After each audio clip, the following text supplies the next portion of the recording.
Assalamualaikum warahmatullahi wabarakatuh. Hello students, welcome back to my YouTube channel. With me, Mrs. Fitri. In this opportunity, we are going to learn about passive voice atau kalimat pasif. Ikuti penjelasannya. The first explanation is about definition of passive voice atau pengertian kalimat pasif. Passive voice is used when we want to emphasize the action or the verb and the object of a sentence rather than the subject.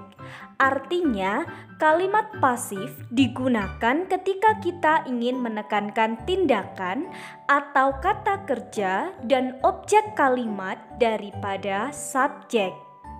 Paham ya anak-anak? The second explanation is pattern of passive voice atau rumus kalimat pasif. The pattern is be plus past participle. Be di sini adalah to be. Jadi, to be yang digunakan dalam kalimat pasif harus menyesuaikan dengan tenses yang digunakan dalam kalimat aktif. Sedangkan past participle adalah kata kerja ketiga atau verb 3 yang biasanya diakhiri dengan d or ed. Paham ya anak-anak? The third explanation is when do we use passive voice? Kapan kita menggunakan kalimat pasif? First, we do not know who the subject is. Kita tidak mengetahui siapa subjeknya. For example, I had the feeling that I was being followed. Artinya, saya memiliki perasaan bahwa seseorang sedang mengikutiku. Seseorang di sini tidak diketahui siapa. Second, it is obvious to the listener or reader who the subject is. Jelas bagi pendengar atau pembaca siapa subjeknya. For example, the students had been instructed to write a descriptive text. Artinya, jelas bahwa guru telah memerintahkan siswa untuk menulis teks deskriptif. Walaupun di sini guru tidak disebutkan dalam kalimat. Third, it is not important to know who the subject is. Tidak penting untuk mengetahui siapa subjeknya. For example, do you want a lift? No, thanks. I'm being collected. Artinya, apakah kamu mau tumpangan? Tidak, terima kasih. Seseorang sedang mengumpulkanku. Seseorang di sini tidak penting untuk diketahui siapa. Fourth, the subject has already been mentioned. Artinya, subjeknya telah disebutkan. For example, in the next session of meeting, new programs will be introduced. Artinya, dalam sesi selanjutnya di rapat, pemimpin akan mengenalkan program-program baru. Pemimpin di sini mungkin telah disebutkan sebelumnya. Paham ya anak-anak? The fourth explanation is the purpose of passive voice atau tujuan dari kalimat pasif. First, to state the object's identitas, untuk menyatakan identitas objek. For example, in bahasa Indonesia, the slippers are called bakia. Dalam bahasa Indonesia, sandal-sandal ini disebut dengan bakia. Second, to state the materials which make the object, untuk menyatakan bahan-bahan untuk membuat objek. For example, bakia are made of wood, artinya bakia dibuat dari kayu. Third, to state the functions of the object, untuk menyatakan fungsi-fungsi dari objek. For example, bakia ensure our feet are protected from nails or other sharp objects. Artinya, bakia menjamin kaki kita dilindungi dari paku dan benda tajam lainnya. Fourth, to state what happens to the objects, untuk menyatakan apa yang terjadi pada objek. For example, to make bakia, wood is cut and shaped like people's feet. Untuk membuat bakya, kayu dipotong dan dibentuk seperti kaki orang-orang. Paham ya anak-anak? The fifth explanation is about the change of active sentences into passive sentences atau perubahan kalimat aktif ke kalimat pasif. Yang pertama, bentuk simple present tense. Kalimat aktifnya, Sania cleans her room every day. Sania membersihkan ruangannya setiap hari. Bentuk kalimat pasifnya, Sania's room is cleaned by Sania every day. Kalian bisa lihat perbedaannya kalau objeknya adalah her room, pada kalimat pasif menjadi di depan.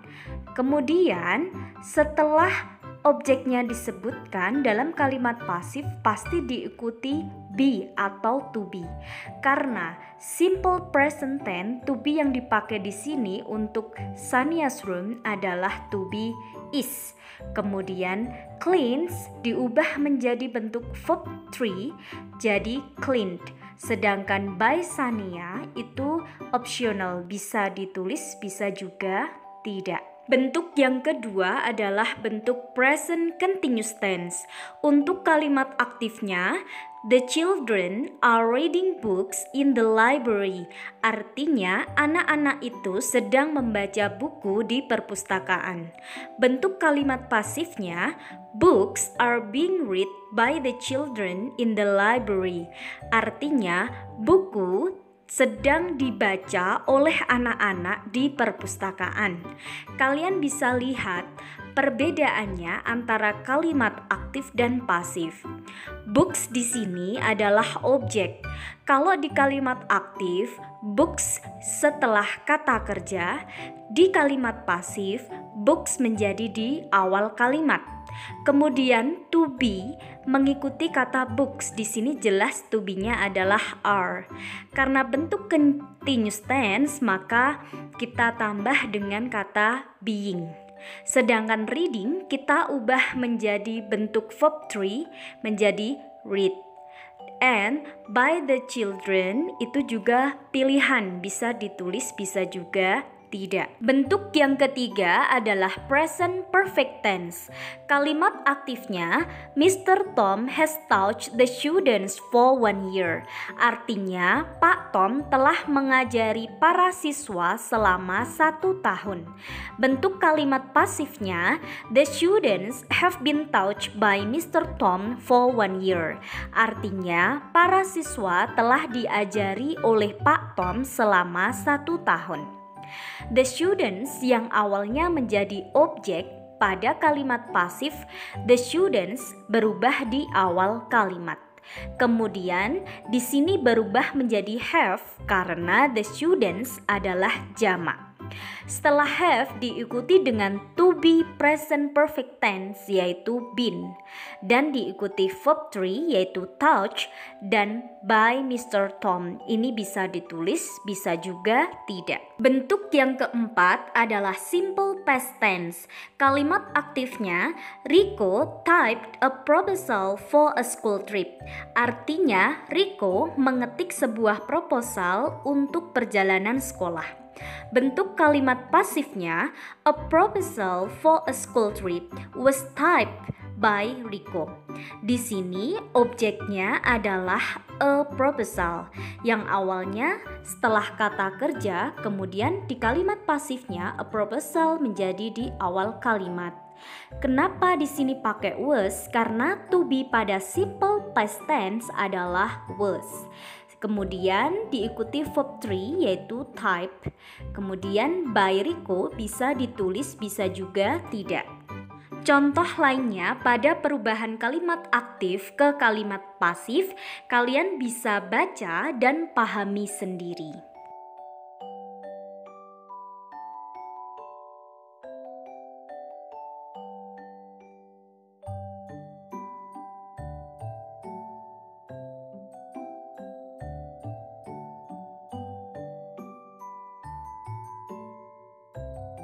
The last point is quiz of passive voice atau latihan soal kalimat pasif.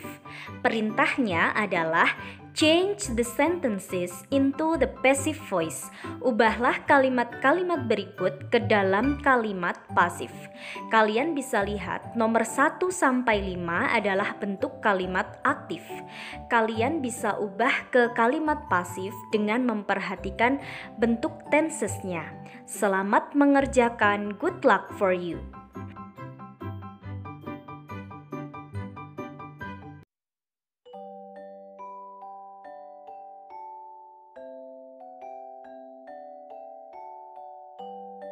Well everyone, that's all for today. I hope it's useful for you all.